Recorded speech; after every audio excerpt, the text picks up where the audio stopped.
Good evening, I'm Jeff Bennett. And I'm Amna Navaz. On the NewsHour tonight, bomb threats force evacuations in Springfield, Ohio. The town at the center of lies spread by former President Donald Trump about Haitian immigrants. President Biden meets the UK's Prime Minister as Western leaders debate whether to allow Ukraine to use long-range weapons inside Russia. And at the start of a new school year, universities try to get a better handle on protests over the Israel-Hamas war without stifling students' free speech. It's a really interesting atmosphere to sort of enter campus with gates locked, sort of screenings at every single entry point.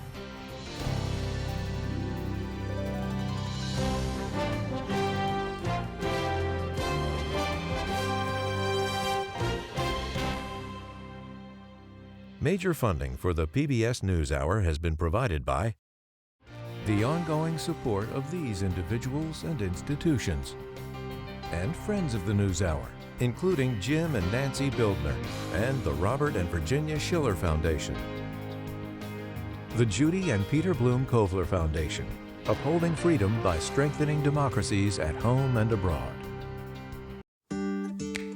The John S. and James L. Knight Foundation, fostering informed and engaged communities. More at kf.org.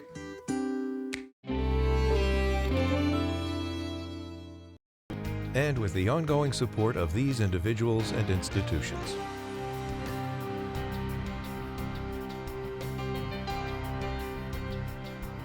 And friends of the NewsHour.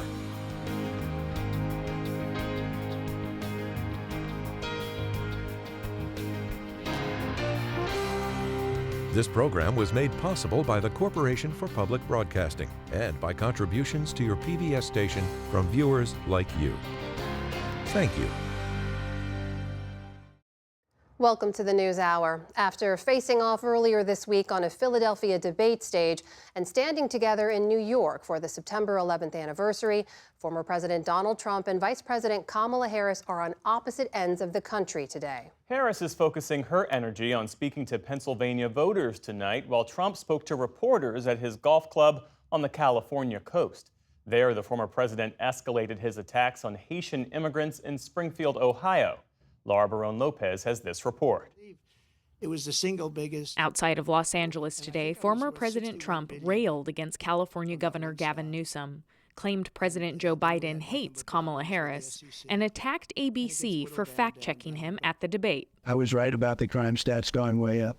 The fact is the FBI didn't report them because the new numbers were just released, and you'll see the kind of numbers that we're talking about went not only up, but up at record levels like nobody's seen before. And Trump continued to target the Haitian immigrant community in Springfield, Ohio. In Springfield, Ohio, 20,000 illegal Haitian migrants have descended upon a town of 58,000 people, destroying their way of life. The Republican nominee for president has repeatedly attacked Haitians this week, lying about them eating pets.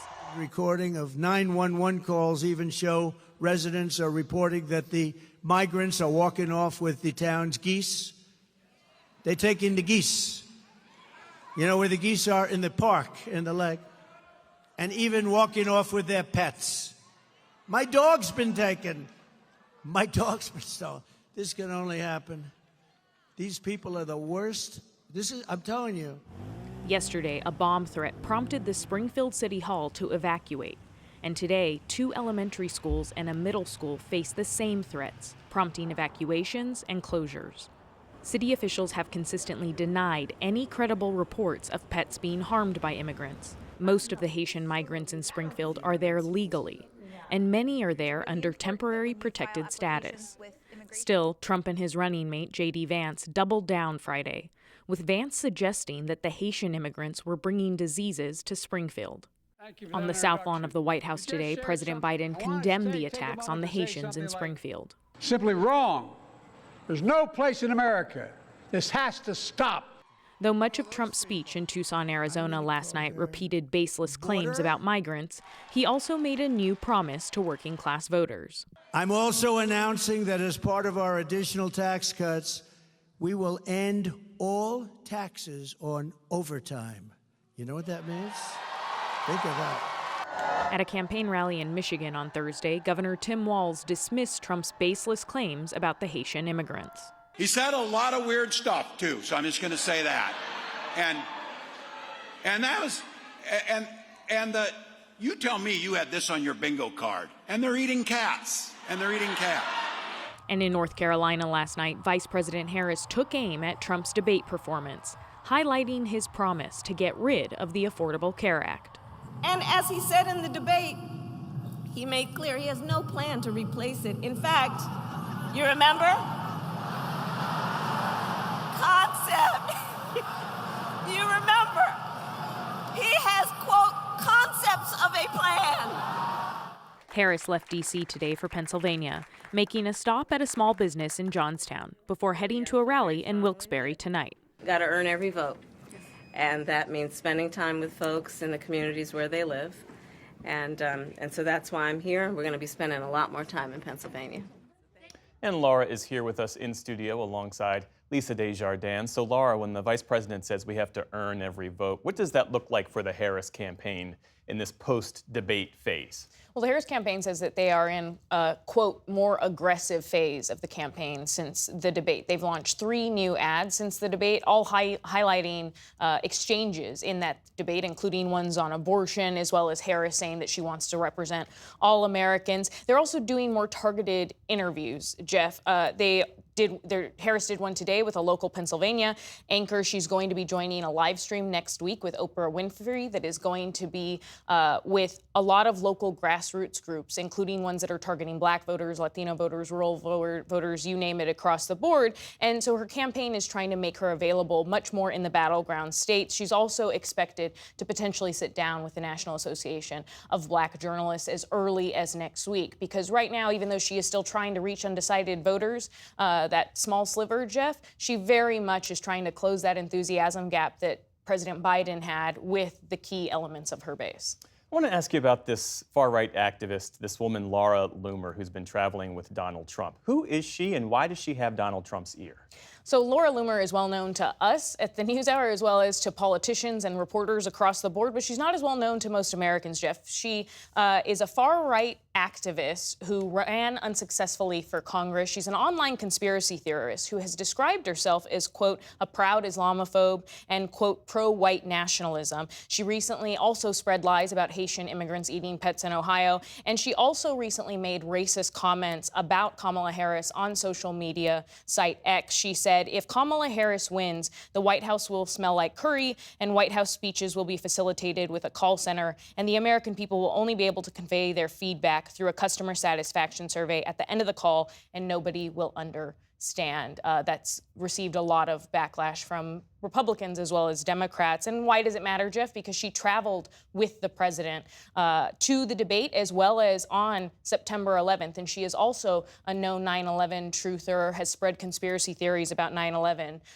Former President Trump was asked about Laura Loomer today, and he did not disavow her, did not condemn her comments, specifically when asked about her 9/11 conspiracy theories. He instead said that she is a supporter of his, who is a free spirit and a strong person. A free spirit. Okay. So, Lisa, how are Republicans responding to all of this? Even Trump Republicans, as Laura mentioned, are responding quickly. They think they see the danger here politically for this association. And that includes some Trump Republicans who themselves have had extreme speech. When I look at this posting on social media from Marjorie Taylor Greene, here's what she wrote about Laura Loomer. This does not represent President Trump. This type of behavior should not be tolerated ever. But it's not just that side of the Trump spectrum. Also, Tom Tillis, somewhat more moderate Trump supporter from North Carolina, wrote, Laura Loomer is a crazy conspiracy theorist who regularly utters disgusting garbage. But the fact remains that Trump has not disassociated himself from her as much as some of his supporters will. And I want to talk about voters who support Trump. We've been to so many Trump events, and while most Trump supporters, I would say I talk about his characteristics, a significant group at every single rally I attend raised conspiracy theories with me. The woman who thought Joe Biden was dead. Another woman in New Hampshire who told me she was sure that Mother Teresa was a man, and by the way, the father of Anthony Fauci.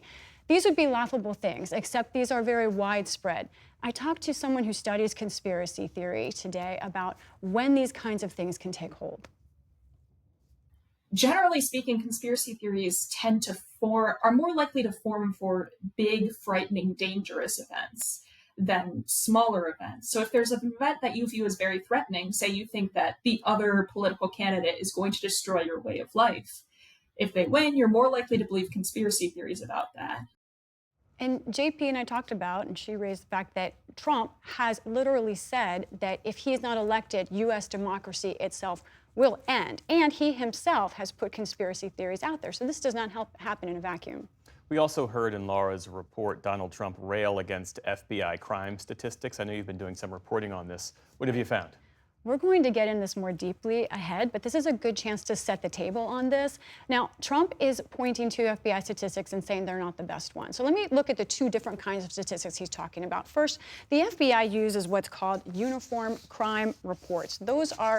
That's data from local law enforcement around the country that comes from almost 95% of crime statistics. Now, he says people should pay attention to something called the National Crime Victimization Survey. That is a survey of 170,000 people getting their opinions, sometimes reported, sometimes unreported crime. It's important for trend lines. But when you talk to experts, they say the decrease in crime you see in FBI stats is held up by other data. CDC data, independent data. And when Trump says that the other survey data shows more crime, he's not saying that it's relative to 2020. That same data he's talking about also shows a decrease in the last year. So there's more to it than what he says. More to come indeed. Lisa Desjardins, Laura Barone-Lopez, thank you both. Thank you.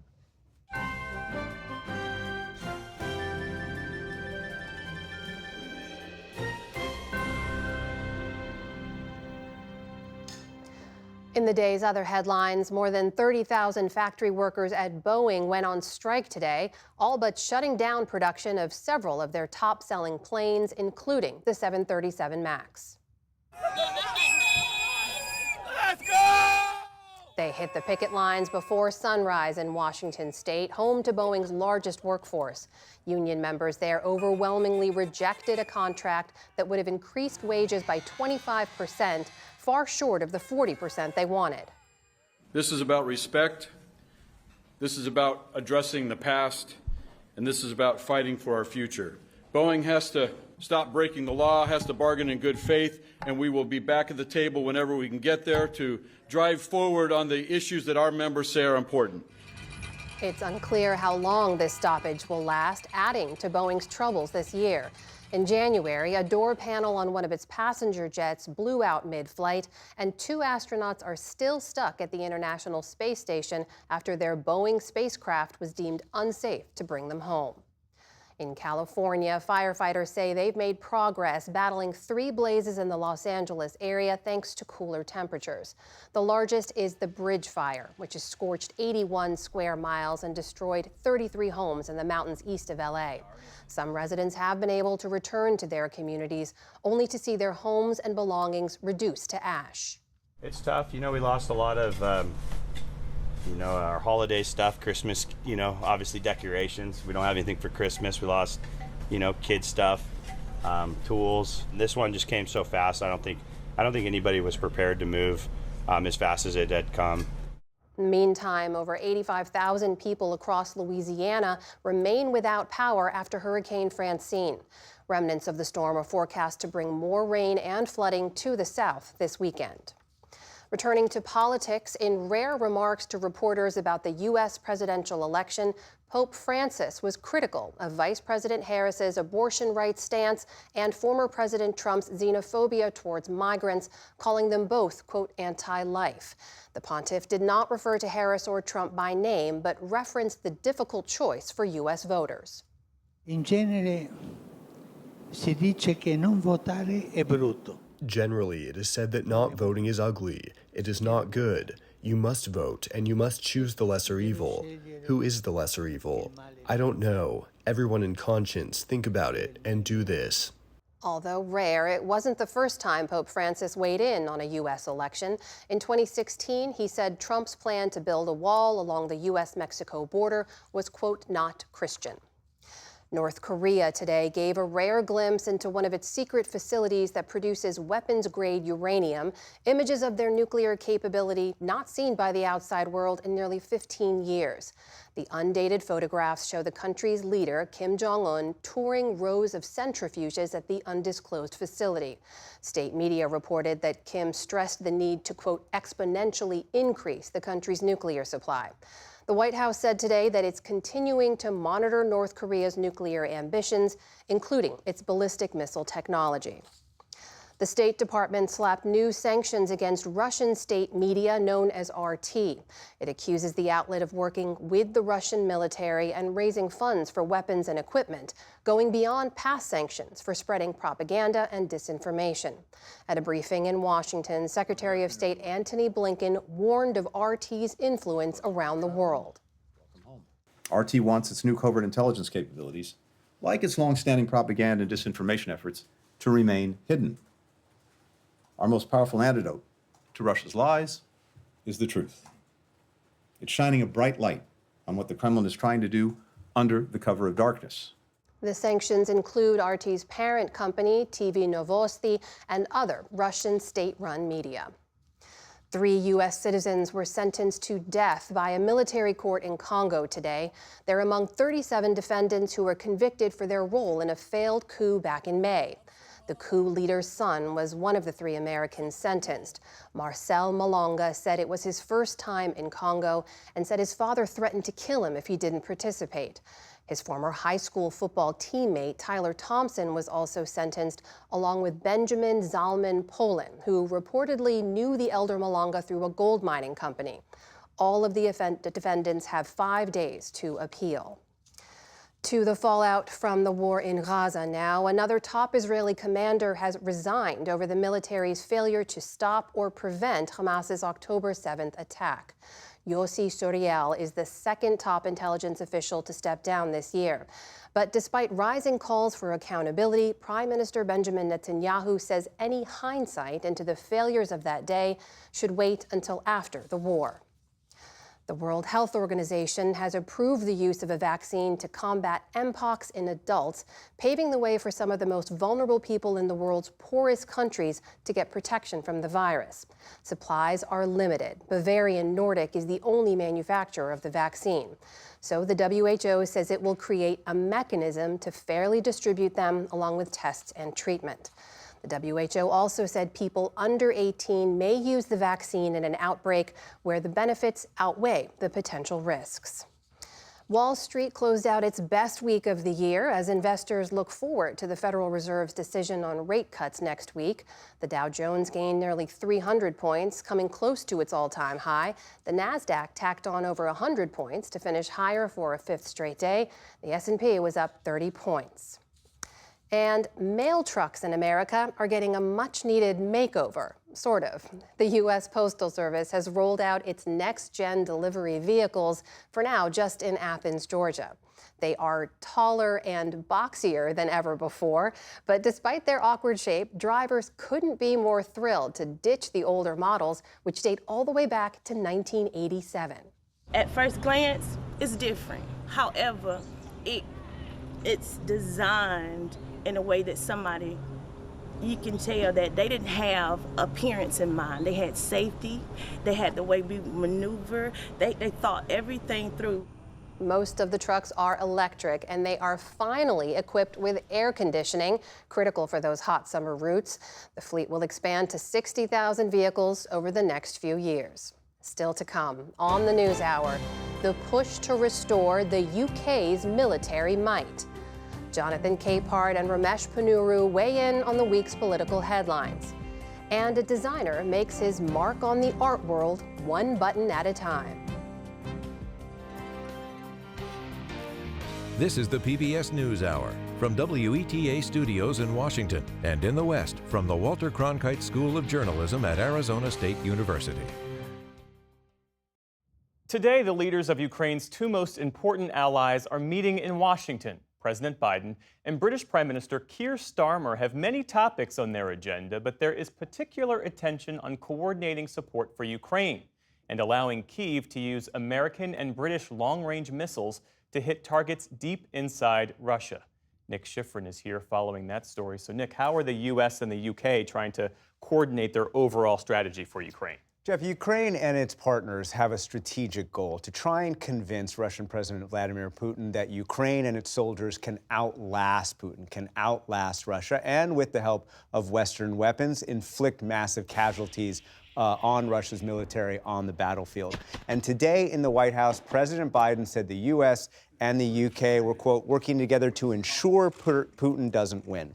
To do that, U.S. and British officials tell me that they're discussing a few topics. One, guaranteeing Ukraine's long-term funding, including with Russian sovereign assets, building up Ukraine's and Europe's defense industrial base to complement the American defense industrial base, international coordination, including Ukraine's entry into the EU and, quote, irreversible path toward NATO, and, of course, Jeff, battlefield successes that Ukraine hopes will be enabled with the ability to use long-range Western weapons to fire deep into Russia. So what did they say about those long-range weapons? Absolutely nothing publicly.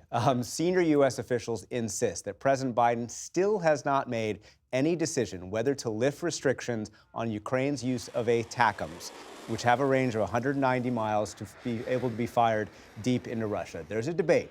But some senior U.S. officials continue to argue the targets that Ukraine wants to hit are beyond that range. The relatively few ATACMS that Ukraine has are better used in occupied Crimea, and ongoing concerns that a U.S. official tells me about tonight about what Russia might do in response if that policy is changed. Now, the British government does allow its purely British weapons to be fired anywhere that Ukraine wants, but it has not allowed its longest range weapon, that is the Storm Shadow, to be fired by Ukraine deep into Russia because the Storm Shadow has American parts and relies on American GPS and American mapping. So a Western official tells me tonight the British government wants the U.S. to be, quote, comfortable with the use of Storm Shadows to be fired deep into Russia. That is what the Prime Minister and the President are talking about, the logistics of that, but also a political understanding of whether Britain can, in fact, give Ukraine that authorization.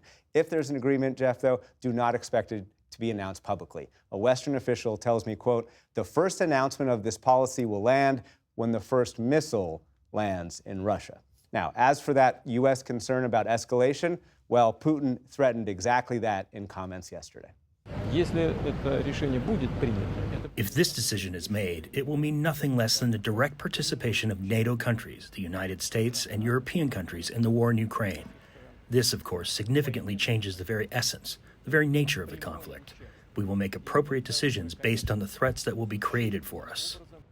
One last U.S. and U.K. concern, Jeff, is that both countries produce fewer long-range weapons. In terms of the actual numbers that they can produce, far fewer than Ukraine wants or needs on the battlefield. Ukraine argues, look, give us whatever you can. Putin's threat is empty. There are targets that are within the range of these weapons, and the use of the weapons fit into that larger strategy that you and I talked about. Nick Schifrin, thanks as always. Thank you. And on that point of shortages, the UK has problems of its own with its defense posture amid Britain's budget problems. The British Army's new chief has warned it could lose its next conflict unless it increases its fighting power. But as special correspondent Malcolm Brabant reports, military leaders are steeling themselves for more cuts from Starmer's new government.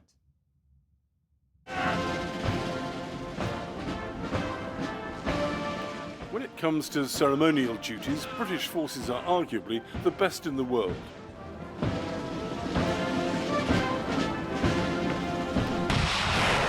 But in these volatile times, Britain is a shadow of its former glorious military self. If we fight using the old ideas, the chances are we lose.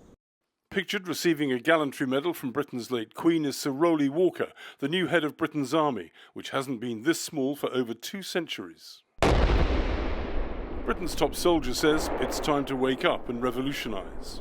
We have got to pull the future of fighting power into the present faster than we thought we could. Do you think we could last for days, weeks? Well, I mean, not very long is the honest answer. Whether it's days or weeks, it's simply not long enough to fight any kind of protracted conflict.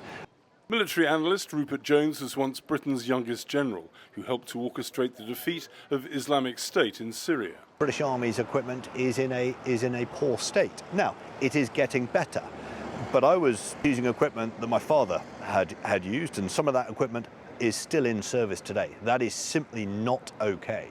His father, Colonel H. Jones, was killed leading a charge of the Parachute Regiment during the 1982 Falklands War to retake the South Atlantic Islands from Argentine invaders. He was posthumously awarded Britain's highest medal for valour, the Victoria Cross. Since then, Britain's fighting prowess has not diminished, but its ability to wage war has. Our war-fighting equipment is simply not fit for purpose. That's terrifying. It is. It is. And you know, this government, I suspect, is getting a pretty rude shot. Now the time, as many have argued, to take a fresh look. Britain's new Defence Secretary, John Healey, wants a comprehensive review of the nation's military on his desk next year.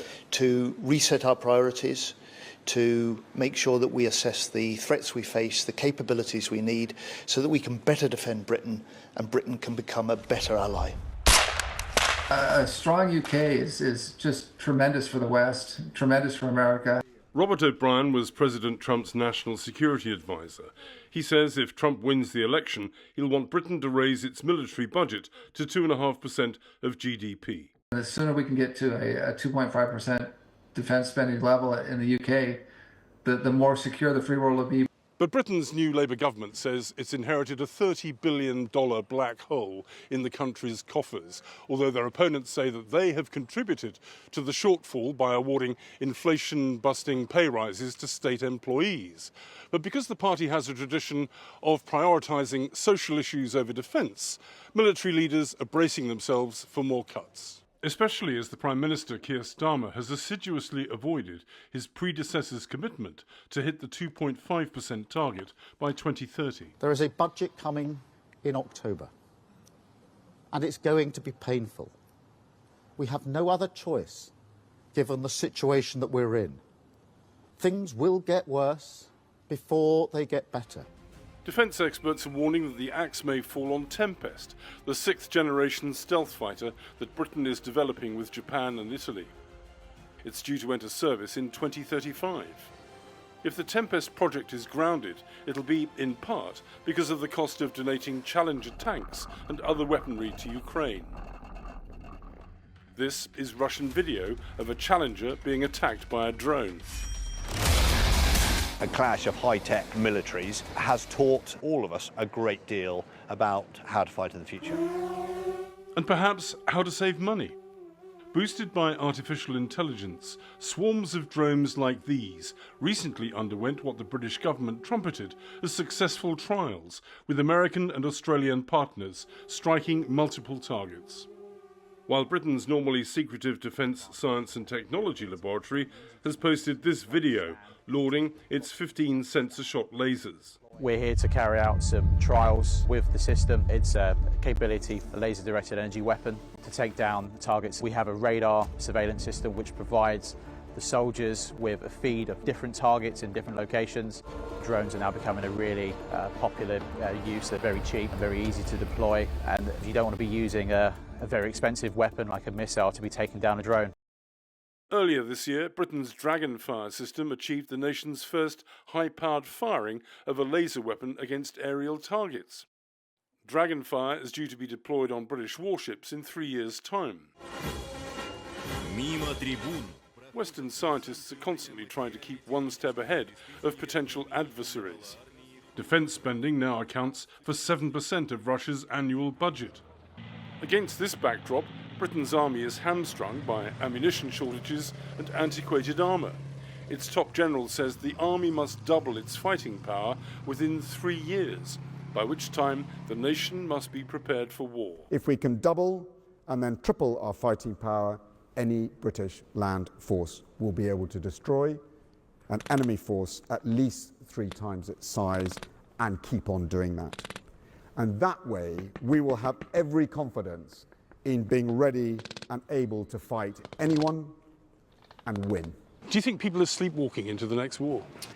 No, I'm no believer in inevitability. I think it's absolutely right that security experts, defence experts keep us honest and warn us of the threats that we face. You know, what defence is there to do fundamentally is to deter adversaries. The stronger we are, the stronger the deterrence, the less likely there is to be a war. But all the indications are that the government will override the generals, despite warnings that political short-termism is a gamble in an ever-dangerous world. For the PBS NewsHour, I'm Malcolm Brabant in southern England.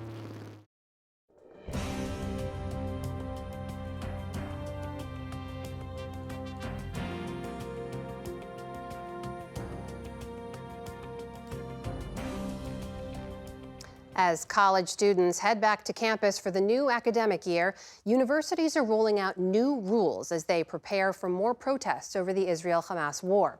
In many cases, there's a wide range of new restrictions. Jeffrey Brown has our look at how college leaders and some students are navigating this moment. At Columbia University in New York, one flashpoint for last spring's campus turmoil, long lines formed outside the gates as classes began. Students and staff presented a campus ID to enter, guests had to register ahead of time, and access was limited to a handful of entry points. Senior Isabella Ramirez is editor-in-chief of the Columbia Daily Spectator. It's a really interesting atmosphere to sort of enter campus with gates locked, sort of screenings at every single entry point that you're entering. Amid protests last spring, at least 200 people were arrested or detained here. And in August, President Manoush Shafiq resigned following months of pressure and criticism from Congress as well as Jewish and pro-Palestinian student groups and faculty. For now, interim President Dr. Katrina Armstrong, seeking to calm the waters and rebuild trust, has been visible on campus, meeting with different constituent groups. She has the ability to do something very different and possibly very new in terms of how she decides to handle this, who she decides to seek input from, how she balances the many, many voices that are kind of demanding different things from her.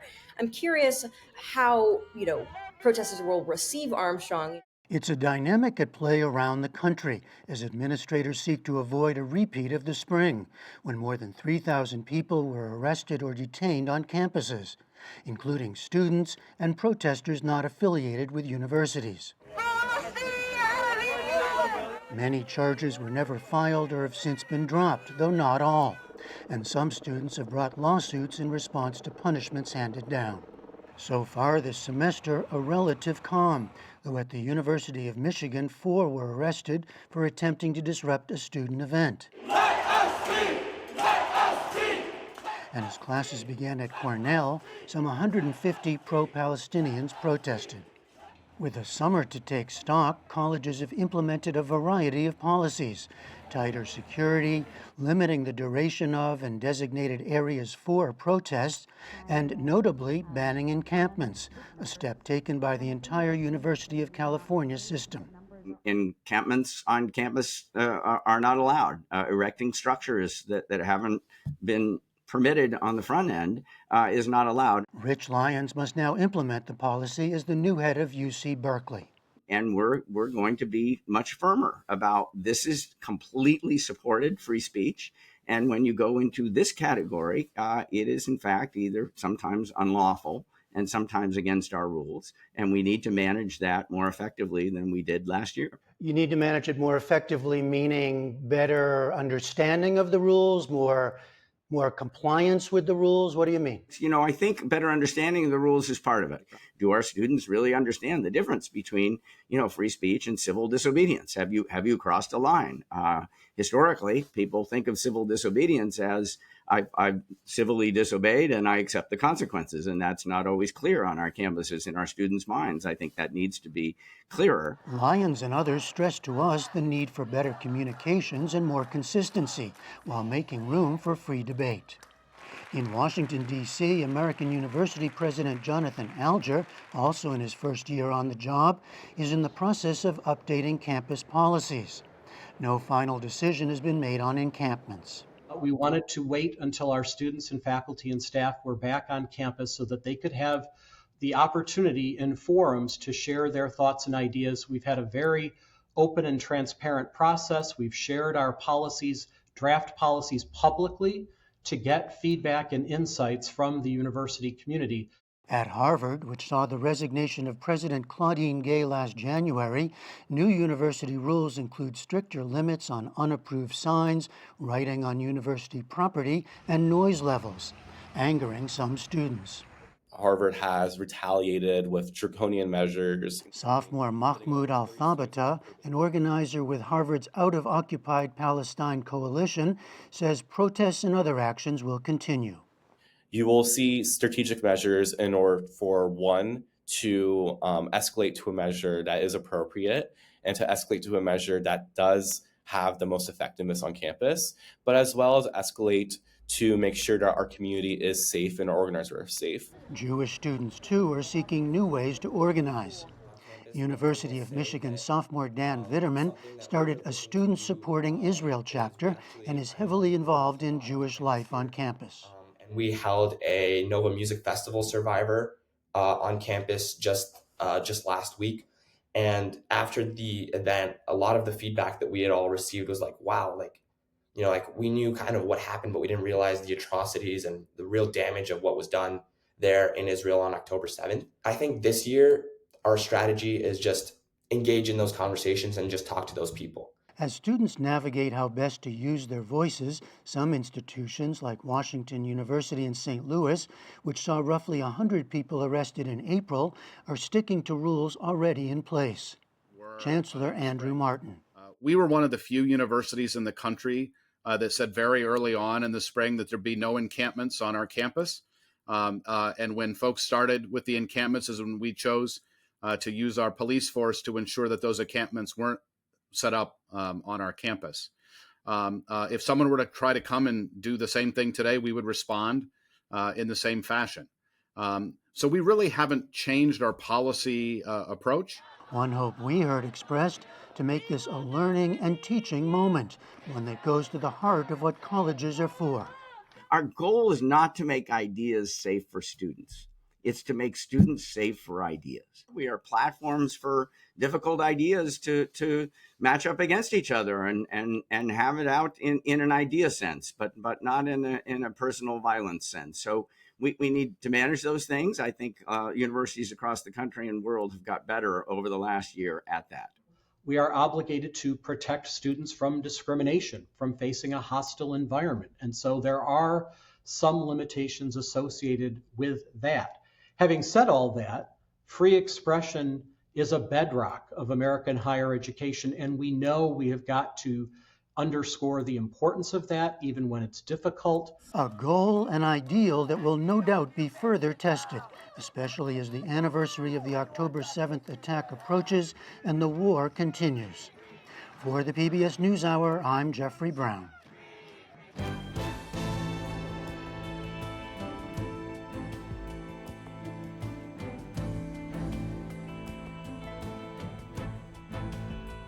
The presidential debate marks a major moment in the race for the White House, and Donald Trump comes under scrutiny for conspiracy theories. On that and more of the week's news, we turn to the analysis of Capehart and Ponnuru. That's Jonathan Capehart, associate editor for The Washington Post, and Ramesh Ponnuru, editor for National Review. David Brooks is away. Great to have you both here. Thanks. So 3 days after that first debate between Vice President Harris, former President Trump, there's only one poll that we've seen so far conducted in the days after. It gives us a limited view of the impact. So now we see Vice President Harris up with 47% to Trump's 42% nationally in the latest Reuters Ipsos poll. Jonathan, it's hard to say just yet what the impact of the debate will be. We hope there'll be more polls coming up soon, but the Harris campaign clearly feels good about what happened. I guess the question is, did she do enough in the debate to answer questions that voters had about who she is as a leader and her policies? Well, for being honest, yes and no. And the Harris campaign should be excited about where things are. They went into the debate with the momentum at their back, and her performance arguably was superb. And on the one hand, she answered questions that people had because Donald Trump and Republicans spent a lot of time degrading her, questioning her intelligence, questioning her abilities, questioning her accomplishments, downplaying the fact that she's run for elective office citywide in San Francisco, statewide in California, statewide for AG and Senate, and nationwide as vice president. And she showed up on that stage, and as we say, she showed up and she showed out, and showed that she was able to more than handle the debate, the man across from her, and to run the country. And this is, I think, the fault of debates these days. Anyone who was expecting a deep dive in policy at this debate had their expectation. They had the wrong expectations. 2016, Hillary Clinton was blasted, criticized by a lot of people for having too many plans, too many policies. And now people are criticizing Kamala Harris, Vice President Harris, for not having enough plans. But if you watch her rallies, as I have done, I watched both of their rallies, you know, she said in the debate, the opportunity economy, and some people said, well, she didn't say what that was. She's been talking about it on the campaign trail for weeks now. Ramesh, we knew going in that she was going to try to goad Donald Trump into reacting. She did. He went for it time and again on crowd size, on immigration, topic after topic. That worried a lot of Republicans I talked to. Did it worry you? Well, I think that it worried a lot of the people around Donald Trump. And he was, of course, on notice that was going to happen. But he appears to be just congenitally incapable of resisting taking the bait. And I suspect that one of the reasons that some of the people around him are probably all right with the idea that he's not going to do another one is that he would follow the exact same pattern if he had that debate again. So she had flaws as a debater, but he had something more like a meltdown. It may not show up in the polls because I think this is going to be a tight race all the way through.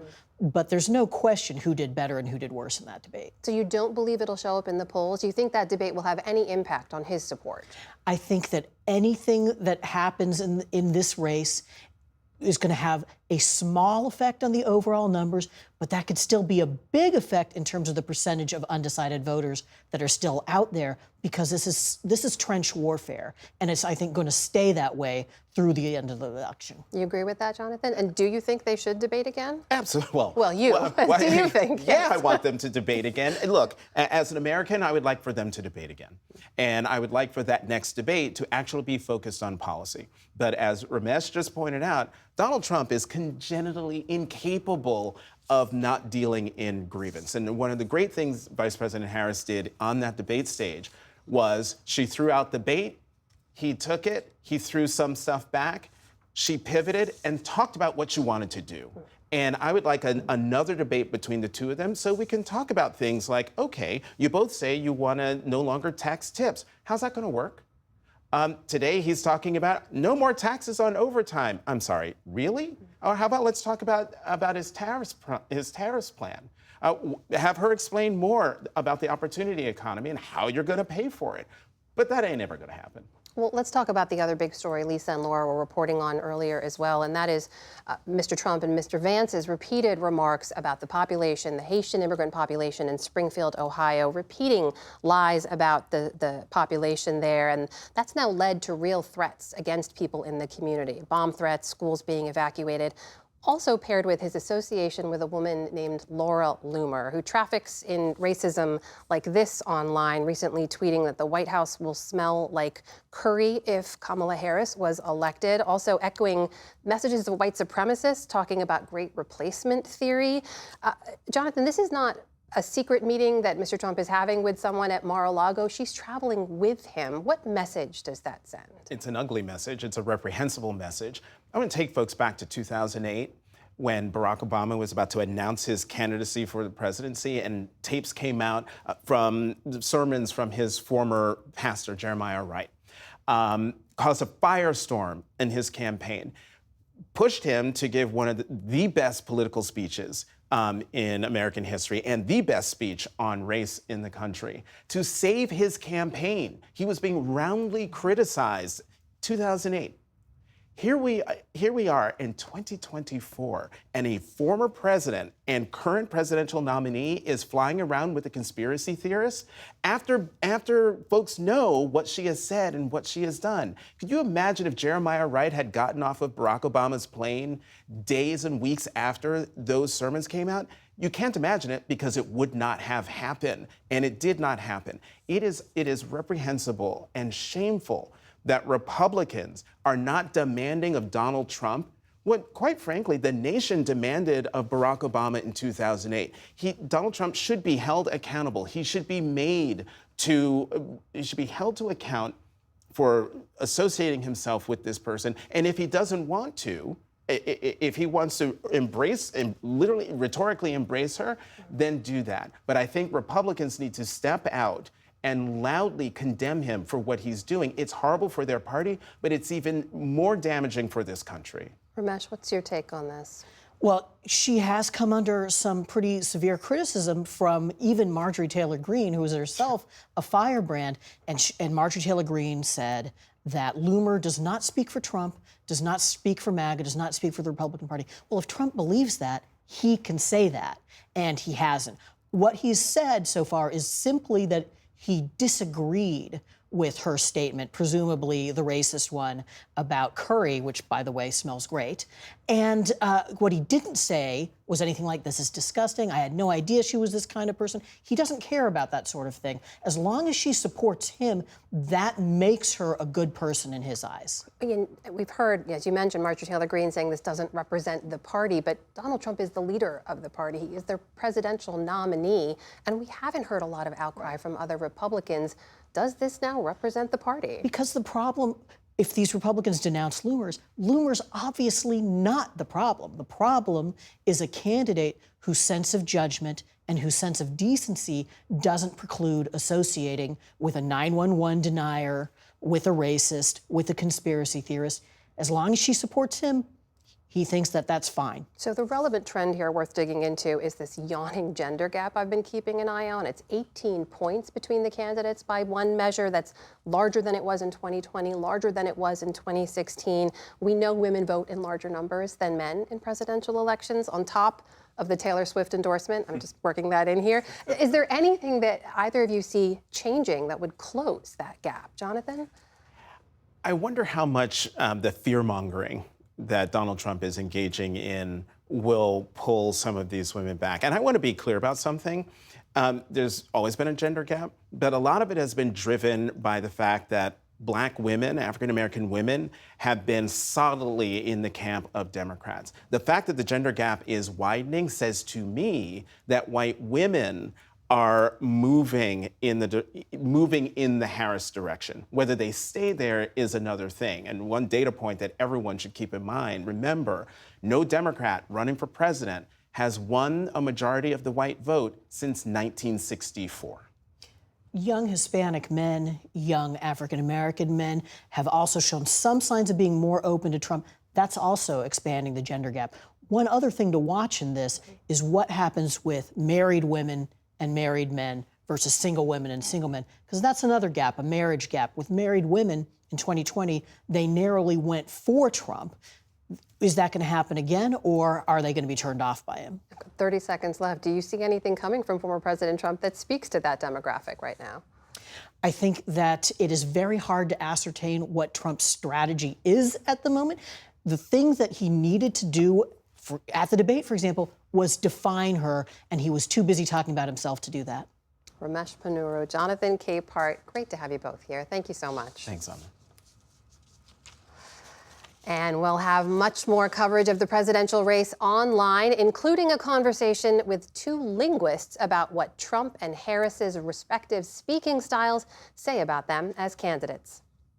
Every speech that she's given or every appearance that she's had in this cycle, she seems to be more and more like a traditional politician. So she's very rehearsed. She's very under control. She's really moving her style towards something that is more legibly presidential for a general audience. For Donald Trump, his speaking style was really honed through the experience that he had working in reality television. He learned from working on The Apprentice how to build a moment and build suspense, and he learned comedic timing.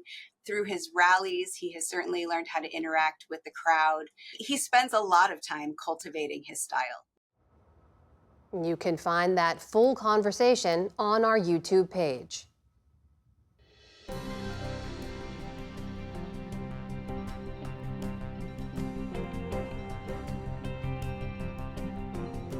Artist and designer Beau McCall has made his mark on the art world one button at a time. Special correspondent Jared Bowen of GBH Boston takes us through the first ever retrospective covering his near 40-year career. It's part of our Arts and Culture series, Canvas. Going all the way back to his childhood, artist and designer Beau McCall has been besotted with buttons. My mom had a Maxwell House jar of buttons in the basement full of buttons. So I always tell people it was almost like me in the jar had dialogue. Whatever the jar said, it resonated deeply. Buttons have fastened their hold over McCall as his medium of choice. As we find at the Fuller Craft Museum in Brockton, Massachusetts, he's crafted vests, dresses, and shoes, jewelry, collage, and a bathtub. So most of the things that I learned home in our apartment in public housing. Most of the crafts I learned at day camp, after school programs, and 3 sewing stitches from my mom that I still use today. So I like to call it homegrown. McCall grew up in Philadelphia to parents with an innate sense of fashion and design, often assembled from thrift stores, rummage sales, even the trash. It was upcycling before upcycling was a thing, he says, which was the impetus for him to see a creative bounty in buttons. The button for me is precious. I use the buttons as a language. I use the buttons to help me tell stories in the works. Those stories began to have a sharper focus, he says, after a pivotal trip to Johannesburg, South Africa, where McCall's artistic scope was vastly expanded. I got inspired by all the young creatives that was there. I was blown away by the craftsmanship and the visions that they had as far as fashion and art. And when I got back, I was inspired to do this piece that I titled Motherland One. And then there's this, his cascading 20-pound do-rag fit for a red carpet. And then if you look at it, it just glistens like a waterfall. So I was attracted to the way it sparkled. And then I had buttons commissioned about hair care. So there's an Afro pick, you have an Afro comb, you have the Afro silhouette. So you have different variations of how Black folks wear their hair. McCall often wears his creations, but the headdress was designed for Solio, the artist's partner and the curator of this show. It always makes you want to stand up right. It really gives you a sense of empowerment and beauty and strength and courage. They're descriptors that could also apply to McCall, who moved to New York in the late 1980s. Buttons helped him banish a lifelong shyness and emerge as a designer and darling of the Harlem Institute of Fashion. All at a time, says Solio, when McCall used his work to both bolster and document an LGBTQ community marginalized by the AIDS crisis. He designed disco wear and assembled collages of his friends frolicking. And so you see how his friends lived through all of those different periods in their lives, and what helped them get through those challenging social circumstances was their love for each other, their friendship and their bonds. I see it as a love story between Beau and the button and material. Beth McLaughlin is the artistic director and chief curator of the Fuller Craft Museum, and says she's been especially drawn to McCall's skill at elevating the otherwise humble button. And I think in contemporary craft in particular, our whole field is based on this notion of skilled making and really taking these materials that we live with every day, that we touch every day, and transforming them into works of art. A significant percentage of those buttons, by the way, have been entrusted to McCall over the years. While some are especially sourced, the best ones, he says, have a telltale sign of their rich history. They smell like mildew. Most of the time, they've been sitting in somebody's house, in somebody's basement, in a jar somewhere, in the blue cookie tin or the old cigar box. And they've probably been around for years. Those were buttons when people really focus on the creativity in the button itself. So that gets me excited. For the PBS NewsHour, I'm Jared Bowen in Brockton, Massachusetts.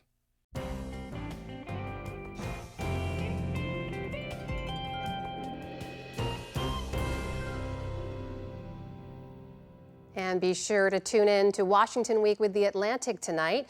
Jeffrey Goldberg and his panel will discuss the state of the 2024 presidential race now that voters have had the chance to see Vice President Harris and former President Trump go head-to-head in a debate. And on PBS News Weekend, with the success of a housing assistance program for veterans, can teach officials about tackling homelessness.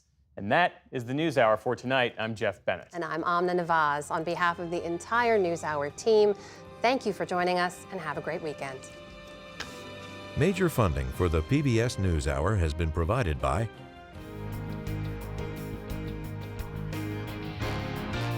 and with the ongoing support of these individuals and institutions and friends of the NewsHour, including Kathy and Paul Anderson and Camilla and George Smith.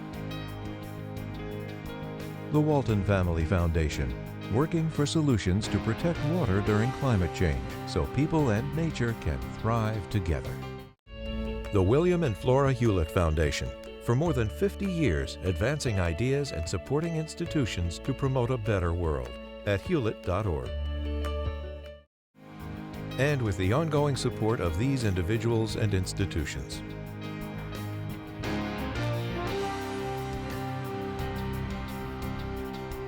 And friends of the NewsHour.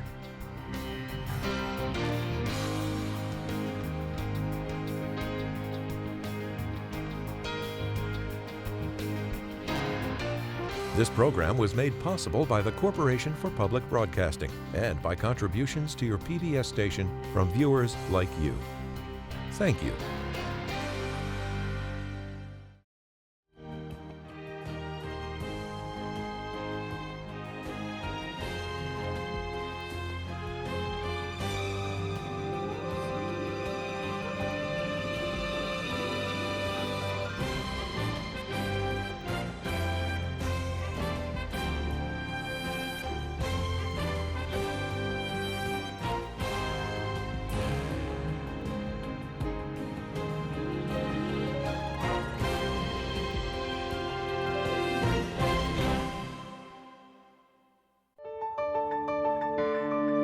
You're watching PBS.